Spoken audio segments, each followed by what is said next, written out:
কয় ইজি উবায়ুনাকা, নবীগো যারা আপনার নিকট আশ্রয় নিয়েছে, আপনার নিকট যারা বয়াত গ্রহণ করেছে, লাকাদ রাদিয়াল্লাহু তাআলা আনিল মুমিনিন, আমি খোদা নিজে তাদের প্রতি রাজি হইয়া গিয়াছি।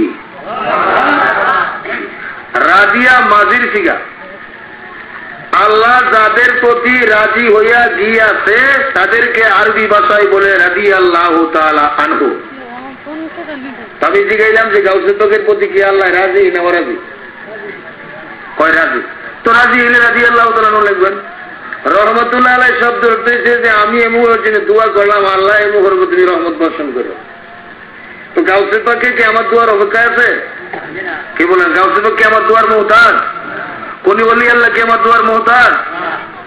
এই জন্য বাংলাদেশের সিস্টেম ও আজমাফিলের দুইটা, কোন কোন জায়গায় দেখা যায় উরুস মুবারক, কোন কোন জায়গায় দেখা যায় ইসালে সোহাবের মাহফিল।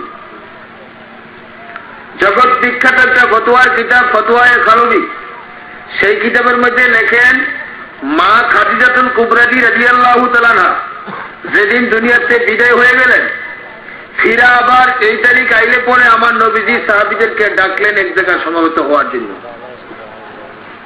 অনেক সংখ্যক সাহাবী এক জায়গায় সমাবেত হওয়ার পর জিজ্ঞাসা করলেন মান হুয়া ইয়া রাসূলুল্লাহ ফিল মাজালিস, নবী গো আমাদেরকে যে একত্রিত করলেন এই মজলিসটা কিসের মজলিস? নবী আলাইহিস সালাতু ওয়াত তাসলিম বললেন ফিল মাজালিস ঈসা আলাইহিস সালাম, তোমরা যে একত্রিত করছি এই দিনে খাদিজাতুল কুবরাদি বিদায় হয়েছিল, আমরা আজকে একত্রিত হয়েছি এই জন্য খাদিজাতুল কুবরাদির কাছে কিছু সওয়াব রাসানি আমরা পৌঁছাবো, এই জন্য এই মজলিসটার নাম হয়েছে ঈসা আলাইহিস সালামের মজলিস।